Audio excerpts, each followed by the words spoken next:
तो आज के वीडियो में कवर करेंगे लोग UPSC mains Indian society Bharatiya Samaj के ये लेक्चर नंबर 2 है और ये रिवीजन क्लास है। तो सबसे पहले देखेंगे लोग धर्मनिरपेक्षता। तो धर्मनिरपेक्षता की विशेषता देखेंगे लोग। तो लौकिक जीवन पर बल देता है तथा परलौकिक सत्ता का खंडन करता है और समस्याओं का समाधान वैज्ञानिक आधार पर करने पर बल देता है। नैतिकता को आवश्यक मानता है किंतु नैतिकता को धर्म पर निर्भर नहीं मानता है। और धर्मनिरपेक्ष राष्ट्र में देखेंगे लोग तो पहला पॉइंट है ऐसा राष्ट्र जहां कानून एवं प्रशासन में धर्म का हस्तक्षेप न हो। दूसरा पॉइंट है राष्ट्र का अपना कोई धर्म नहीं होता है। राष्ट्र धर्म के आधार पर भेदभाव नहीं करता है। प्रत्येक व्यक्ति को अपने अंतःकरण के अनुसार किसी भी धर्म को मानने, आचरण करने एवं प्रचार करने की स्वतंत्रता है। धर्मनिरपेक्ष राष्ट्र एवं सांस्कृतिक विविधता में देखेंगे लोग तो धर्मनिरपेक्ष राष्ट्र की विशेषता में तो राष्ट्र का अपना कोई धर्म नहीं होगा। तो कानून एवं प्रशासन पर धर्म का प्रभाव नहीं होगा तो प्रशासन निष्पक्ष होगा। और दूसरा पॉइंट है धर्म के आधार पर भेदभाव नहीं होगा तो सभी नागरिकों के साथ समानता होगी तो सभी नागरिकों का विकास होगा। और प्रत्येक व्यक्ति को अपने अंतःकरण के अनुसार किसी भी धर्म को मानने, आचरण करने की स्वतंत्रता है। तो इसे अपने धर्म के रीति रिवाज के अनुपालन की स्वतंत्रता है। और स्वतंत्रता है तो संस्कृति के अनुसार जीवन की स्वतंत्रता है। और प्रशासन निष्पक्ष होगा तो सभी संस्कृति को सम्मान मिलेगा और सम्मान मिलेगा तो संस्कृतियों का संरक्षण होगा। ये सब मिलकर सांस्कृतिक विविधता पैदा करेगा। और धर्मनिरपेक्ष राष्ट्र से सभी धर्मों का महत्व मिलेगा तो सभी संस्कृतियों को महत्व। धार्मिक राज्य में देखेंगे लोग तो एक विशेष धर्म के अनुकूल कानून एवं प्रशासन की बात होगी। तो कानून एवं प्रशासन पर धर्म का प्रभाव हुआ तो नीतियों में उस धार्मिक मूल्य को महत्व मिलेगा। और एक महत्व मिलेगा तो एक विशेष धर्म एवं संस्कृति को अपनाने के लिए दबाव। और दूसरा है विशेष धर्म के अनुयायियों को विशेषाधिकार। तो इसे अन्य धर्म के लोगों में सुविधा प्राप्त करने के लिए धर्मांतरण को प्रोत्साहन से अपने धर्म के रीति रिवाज को छोड़ देना। और नागरिकों के जीवन का नियमन धर्म के अनुसार तो इसे अपने धर्म या संस्कृति के अनुरूप आचरण की स्वतंत्रता खंडित। और पर्यावरण संरक्षण में देखेंगे तो जैव विविधता का संरक्षण से खाद्यान्न की विविधता का संरक्षण और खाद्यान्न विविधता का संरक्षण से खाद्यान्न व्यवहार में विविधता। और जलवायु परिवर्तन नहीं तो प्राकृतिक आपदाओं में कमी आएगी तो माइग्रेशन पर रोक लगेगी। और जैव विविधता का संरक्षण से जहाँ जैव विविधता ज़्यादा है वहाँ भाषाई विविधता ज़्यादा है, जैसे पापुआ न्यू गिनी। और खाद्यान्न व्यवहार में विविधता से संस्कृतियों का संरक्षण विकास होगा तो सांस्कृतिक विविधता आएगी। और धर्मनिरपेक्षता में देखेंगे तो धर्मांतरण पर रोक। और दूसरा पॉइंट है अपने अंतःकरण के अनुसार किसी भी धर्म को मानने एवं आचरण की स्वतंत्रता है। तो इसे सांस्कृतिक विविधता आएगी। और अपने धर्म के अनुकूल नियमों के अनुपालन से सांस्कृतिक विविधता होगी। और धर्मनिरपेक्ष राष्ट्र एवं बहुसंस्कृतिवाद। तो बहुसंस्कृतिवाद का अर्थ है सभी संस्कृतियों का संरक्षण एवं प्रोत्साहन। धर्मनिरपेक्ष राष्ट्र में देखेंगे तो सभी धर्मों का समान महत्व देना और समान महत्व से सभी धर्मों के रीति रिवाजों का महत्व मिलेगा। और महत्व मिलेगा तो सभी धर्मों के रीति रिवाजों का संरक्षण होगा। और पश्चात दृष्टिकोण में देखेंगे तो पारलौकिक सत्ता का निषेध करता है। और पारलौकिक सत्ता का निषेध करता है तो प्रकृति में चेतना की उपेक्षा होगी तो प्रकृति जड़ होगा। और प्रकृति जड़ होता है प्रकृति का उत्पाद होगा तो प्रकृति का दोहन होगा। और दूसरा पॉइंट है पश्चात दृष्टिकोण। तो पश्चात दृष्टिकोण में देखेंगे लोग तो अध्यात्म का विरोधी है। और अध्यात्म का विरोधी है तो भौतिकता का समर्थन करेगा तो उपभोक्तावाद का समर्थन होगा तो प्रकृति के उपभोग पर बल दिया जाएगा तो प्रकृति का दोहन होगा। और तीसरा पॉइंट है वैज्ञानिक दृष्टिकोण। तो पर्यावरणीय एवं सामाजिक मूल्यों का विघटन होगा तो पर्यावरण का दोहन बढ़ेगा। और चौथा पॉइंट है मानव एवं मानक एक प्राकृतिक घटना है। परिणाम तो प्रकृति पर नियंत्रण का प्रयास से प्रकृति को उत्पाद मानकर प्रकृति का दोहन, और प्रकृति का दोहन तो सतत विकास बाधित हो जाएगा, और ये चारों मिलकर सतत विकास बाधित करे। भारतीय दृष्टिकोण से देखेंगे तो सभी धर्मों के समान महत्व है। तो समान महत्व से धर्म को महत्व देने के कारण पारलौकिक सत्ता का समर्थन, तो इसे प्रकृति में चेतना को मानना, तो प्रकृति में चेतना को मानना प्रकृति के प्रति संवेदनशीलता होगा, तो प्रकृति का संरक्षण होगा। और अध्यात्म का समर्थन है, तो भौतिकता का विरोध होगा। भौतिकता का विरोध होगा तो परिणामतः प्रकृति के उत्पादन मानने की मान्यता का खंडन होगा, तो परिणामतः प्रकृति के साथ सामंजस्य होगा, तो प्रकृति का संरक्षण होगा। और धर्मनिरपेक्षता एवं सतत विकास के साथ साथ चल सकते हैं। परीक्षण कीजिए। तो ये क्वेश्चन है, तो आप लोग इस क्वेश्चन को कैसे लिख सकते हैं लोग, तो फॉर्मेटिंग यहाँ पे कर दी है। तो और इस क्वेश्चन में आप लोग धर्मनिरपेक्षता के पश्चात दृष्टिकोण और भारतीय दृष्टिकोण दोनों को लिखेंगे लोग। और पश्चात दृष्टिकोण एवं सतत विकास के साथ साथ नहीं चल सकते हैं, क्यों, तो क्योंकि वो कुछ पॉइंट आप लोग लिखेंगे लोग। और परंतु धर्मनिरपेक्षता के भारतीय दृष्टिकोण एवं सतत विकास के साथ साथ चल सकते हैं, क्योंकि तो इसमें भी आप लोग कुछ पॉइंट को लिखेंगे लोग। और लास्ट में निष्कर्ष कंक्लूजन लिख सकते हैं लोग। और सतत विकास के लिए धर्मनिरपेक्षता पर पुनर्विचार की आवश्यकता है। समीक्षा करें तो फॉर्मेटिंग इस क्वेश्चन के भी यहाँ पे कर दी है। तो धर्मनिरपेक्षता के पश्चात लिखेंगे लोग। और भारतीय दृष्टिकोण और सतत विकास के लिए धर्मनिरपेक्षता पर पुनर्विचार की आवश्यकता क्यों, और क्योंकि वो कुछ पॉइंट लिखिएगा लोग। और परंतु अतः धर्मनिरपेक्षता पर पुनर्विचार की दशा और भारतीय दृष्टिकोण सतत विकास के अनुकूल, और निष्कर्ष लिखिएगा लोग लास्ट में। और धर्मनिरपेक्षता एवं सांस्कृतिक प्रथा, तो धर्मनिरपेक्षता समाज में सांस्कृतिक प्रथा के समक्ष चुनौतियाँ कौन से है। तो धर्मनिरपेक्षता में कुछ पॉइंट को देखेंगे लोग। तो धर्म से तटस्थता के मतलब है धर्म के आधार पर निर्धारित रीति रिवाज से तटस्थता, तो रीति रिवाज से तटस्थता से सांस्कृतिक प्रथा के अनुपालन के प्रति तटस्थता, और धार्मिक उत्सव परोक्ष से प्रकारात्मक के संस्कृति उत्सव परोक्ष से सांस्कृतिक प्रथा के अनुपालन के समक्ष चुनौती पैदा करेगी। और सार्वजनिक स्थान धार्मिक प्रतीकों का प्रयोग पर रोक से सांस्कृतिक प्रथा के अनुपालन के समक्ष चुनौतियां पैदा करेगी। और वैज्ञानिक दृष्टिकोण में देखेंगे तो संस्कृतियों का वैज्ञानिक आधार पर विश्लेषण तथा कुसंस्कृतिक के नाम पर सांस्कृतिक प्रथा का विरोध। धर्मनिरपेक्षता एवं समावेशी विकास में देखेंगे लोग। तो धर्मनिरपेक्षता का अर्थ विकास की मुख्य धारा में सभी को शामिल कर देना। इसके दो घटक है, सामाजिक समावेशन और वित्तीय समावेशन। और धर्मनिरपेक्षता एवं समावेशी विकास में देखेंगे धर्मनिरपेक्षता तटस्थता, धर्म से तटस्थता, तो परिणामतः धर्म के आधार पर होने वाले भेदभाव का निषेध, तो सभी धर्मों के अनुयायियों के साथ समानता का व्यवहार होगा। और व्यवहार होगा तो सामाजिक समावेशन होगा, और सामाजिक समावेशन से समावेशी विकास होगा। और वैज्ञानिक दृष्टिकोण में देखेंगे तो सामाजिक कुरीतियों का निषेध से जाति एवं लैंगिक आधार पर भेदभाव का उपेक्षा होगी।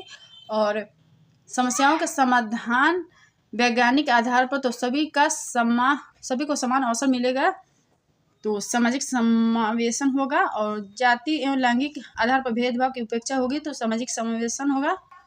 और धर्मनिरपेक्षता में देखेंगे तो भारत में धर्मनिरपेक्षता को क्यों स्वीकार किया, तो भारत में धार्मिक विविधता है और सभी धर्मों के बीच सहयोग एवं सामंजस्य को बनाए रखने के लिए धर्मनिरपेक्ष राष्ट्र को अपनाया गया है। भारत एक लोकतांत्रिक देश है, और लोकतंत्र में सभी का विकास एक प्राथमिक शर्त है। यह तभी संभव होगा जब सभी को विकास का समान अवसर उपलब्ध हो। इसके लिए धर्म के आधार पर भेदभाव का निषेध आवश्यक है। और एक प्रशासक नीति के निर्माण में परामर्श एवं नीतियों का क्रियान्वयन करता है। नीतियों का बेहतर क्रियान्वयन तभी संभव है जब सभी धर्मों के अनुयायियों का सहयोग प्राप्त हो, और सहयोग तभी प्राप्त होगा जब धर्म के आधार पर भेदभाव न हो। और राष्ट्र की एकता एवं अखंडता को बनाए रखने के लिए सभी धर्मों के अनुयायियों का राष्ट्र के समर्पण आवश्यक है। यह तभी संभव है जब धर्मों के बीच भेदभाव न हो जब देश धर्मनिरपेक्ष हो। और भारत धर्मनिरपेक्ष राष्ट्र बनना पसंद किया, किंतु संविधान निर्माण के समय प्रस्तावना में धर्मनिरपेक्षता शब्द नहीं जोड़ा गया। तर्क सहित उत्तर दे। तो सबसे पहले आप लोग धर्मनिरपेक्ष राष्ट्र का अर्थ या परिभाषा लिखिएगा लोग, और उसके बाद धर्मनिरपेक्ष राष्ट्र बनाना क्यों पसंद किया, और परंतु संविधान निर्माण के समय प्रस्तावना में धर्मनिरपेक्षता शब्द नहीं जोड़ा गया क्योंकि कुछ पॉइंट लिखिएगा लोग, और लास्ट में निष्कर्ष। तो धर्मनिरपेक्ष राष्ट्र एवं धर्मांतरण में देखेंगे तो प्रत्येक व्यक्ति को, धर्मनिरपेक्ष राष्ट्र का मतलब प्रत्येक व्यक्ति को अपने अंतःकरण के अनुसार किसी भी धर्म को मानने, आचरण करने एवं प्रचार करने की स्वतंत्रता है। धर्मांतरण के मतलब इसे दो भागों में बांटकर देखेंगे लोग। तो पहला है स्वैच्छिक धर्मांतरण, दूसरा है औपचारिक धर्मांतरण। तो स्वैच्छिक धर्मांतरण में देखेंगे लोग तो अपने अंतःकरण के अनुसार किसी भी धर्म को मानने स्वैच्छिक धर्मांतरण की अनुमति देता है। और अनैच्छिक धर्मांतरण में देखेंगे तो इसमें 2 पॉइंट आते हैं, भय और प्रलोभन। और धर्मनिरपेक्ष राष्ट्र एवं कुंभ मेले का आयोजन के कुछ पॉइंट देखेंगे लोग। तो धर्मनिरपेक्ष राष्ट्र इसे 2 भागों में बांट कर देखेंगे लोग। पहला है धर्मनिरपेक्ष राष्ट्र में सरकार द्वारा कुंभ मेले का आयोजन नहीं किया जाना चाहिए, क्योंकि पहला पॉइंट है कि कुंभ मेला हिंदू धर्म से जुड़ा है। इसका आयोजन सरकार द्वारा करना एक विशेष धर्म को महत्व देना है। और दूसरा, कुंभ मेले के आयोजन पर हजारों करोड़ रुपए खर्च है, जो कर राजस्व का उपभोग करना भारतीय संविधान के आर्टिकल 27 का उल्लंघन है। और कुंभ मेले के आयोजन पर खर्च धर्मनिरपेक्ष राष्ट्र से सुसंगत है, क्योंकि कुंभ मेले के आयोजन एक सांस्कृतिक आयोजन है। दूसरा, कुंभ मेले के आयोजन पर खर्च का उद्देश्य नागरिकों की सुरक्षा और सुविधा उपलब्ध करवाना है। और धर्मनिरपेक्ष राष्ट्र एवं 3 तलाक की प्रथा में देखें तो 3 तलाक पर प्रतिबंध धर्मनिरपेक्ष राष्ट्र के विरोध है, क्योंकि 3 तलाक पर प्रतिबंध अंतःकरण की स्वतंत्रता के अनुसार किसी भी धर्म को मानने पर आचरण की स्वतंत्रता पर प्रतिबंध है। 3 तलाक पर प्रतिबंध एक दृष्टिकोण से इस्लाम के साथ भेदभाव है, और लेकिन तार्किक दृष्टि से देखा जाए तो 3 तलाक पर प्रतिबंध धर्मनिरपेक्षता के विरोध नहीं है। तो क्योंकि 3 तलाक की परंपरा इस्लाम धर्म का आवश्यक अंग नहीं है, और आचरण की स्वतंत्रता का अर्थ गलत आचरण को मानने की अनुमति नहीं है। और धर्मनिरपेक्ष राष्ट्र एवं 3 तलाक पर प्रतिबंध, तो धर्मनिरपेक्ष राष्ट्र में 3 तलाक पर प्रतिबंध को लेकर विवाद है। समाज का एक वर्ग 3 तलाक पर प्रतिबंध को धर्मनिरपेक्ष राष्ट्र के विरोध मानता है, क्योंकि धर्मनिरपेक्ष राष्ट्र में प्रत्येक व्यक्ति को अपने अंतःकरण के अनुसार किसी भी धर्म को मानने, आचरण करने एवं प्रचार की स्वतंत्रता होती है। 3 तलाक पर प्रतिबंध लगाने में आचरण की स्वतंत्रता खंडित हो जाएगी। ऐसी स्थिति में अंतःकरण की स्वतंत्रता निरर्थक हो जाएगी, क्योंकि 3 तलाक की परंपरा इस्लाम धर्म का एक महत्वपूर्ण आचरण है। दूसरा पॉइंट, धर्मनिरपेक्ष राष्ट्र में धर्म के आधार पर भेदभाव नहीं होता है, परंतु यहाँ 3 तलाक पर प्रतिबंध लगाकर एक दृष्टि से धर्म के आधार पर भेदभाव किया गया है। और तीसरा पॉइंट, धर्मनिरपेक्ष राष्ट्र में राज धर्म के मामले में हस्तक्षेप नहीं करता, और किंतु यहाँ 3 तलाक पर प्रतिबंध एक दृष्टि से धर्म के मामले में राज का हस्तक्षेप है। इसलिए 3 तलाक की परंपरा को प्रतिबंधित नहीं किया जाना चाहिए। लेकिन समाज का बौद्धिक वर्ग एवं न्यायपालिका 3 तलाक प्रतिबंध को धर्मनिरपेक्ष राष्ट्र से सुसंगत मानता है, क्योंकि धर्मनिरपेक्ष राष्ट्र में अपने धर्म के अनुसार निर्धारित आचरण के अनुपालन की स्वतंत्रता होती है, किंतु गलत आचरण के अनुपालन की अनुमति नहीं होती है। 3 तलाक की परंपरा एक गलत आचरण है, और यह महिलाओं की गरिमा के विरोध है, जैसे कि इलाहाबाद हाईकोर्ट ने माना है। और भारतीय संविधान के अनुच्छेद 25(2) के तहत धार्मिक कुरीति को प्रतिबंधित करने के अधिकार राज्य के पास है। 3 तलाक के परंपरा एक प्रकार की धार्मिक कुरीति है, और इसलिए 3 तलाक की प्रतिबंध की वकालत की गई है। और 3 तलाक को प्रतिबंधित करने वाले अधिनियम का स्वागत भी किया गया है। और धर्मनिरपेक्ष राष्ट्र एवं समान नागरिक संहिता में देखेंगे लोग तो समान नागरिक संहिता का अर्थ है कि सभी धार्मिक समुदायों को के लौकिक गतिविधि के लिए एक समान कानून का होना भारतीय संविधान के नीति निर्देशक तत्व में समान नागरिक संहिता की वकालत की गई है। और सर्वोच्च न्यायालय में भी इसके संबंध में सुझाव दिया गया है किंतु समान नागरिक संहिता को लागू करने को लेकर विवाद है। समाज का एक वर्ग धर्मनिरपेक्ष राष्ट्र में समान नागरिक संहिता का विरोध करते हैं, क्योंकि धर्मनिरपेक्ष राष्ट्र के में प्रत्येक व्यक्ति को अपने अंतःकरण के अनुसार किसी भी धर्म को मानने आचरण करने का एवं प्रचार करने की स्वतंत्रता होती है, किंतु समान नागरिक संहिता लागू होने से अपने धर्म के अनुसार आचरण की स्वतंत्रता खंडित हो जाएगी।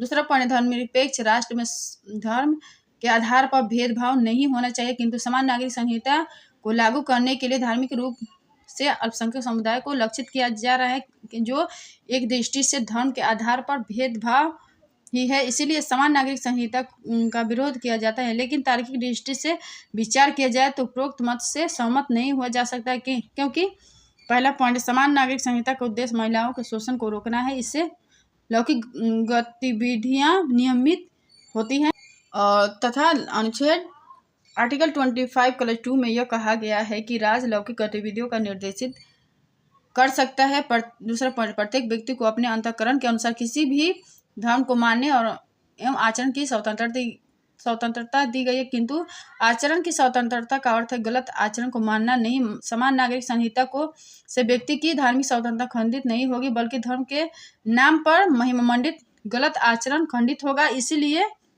सुप्रीम कोर्ट ने समान नागरिक संहिता के संदर्भ में सरकार को एक से अधिक बार निर्देश दे चुका है ताकि महिलाओं की सुरक्षा और गरिमा वंचित रही। यदि समान नागरिक संहिता से धर्मनिरपेक्षता खंडित होती तो सर्वोच्च न्यायालय इसके संबंध में कोई निर्देश नहीं देता और न तो यह प्रशासन का आदर्श होता, क्योंकि धर्मनिरपेक्षता संविधान का मौलिक ढांचा है और यह शासन व्यवस्था के स्वरूप को निर्धारित करता है।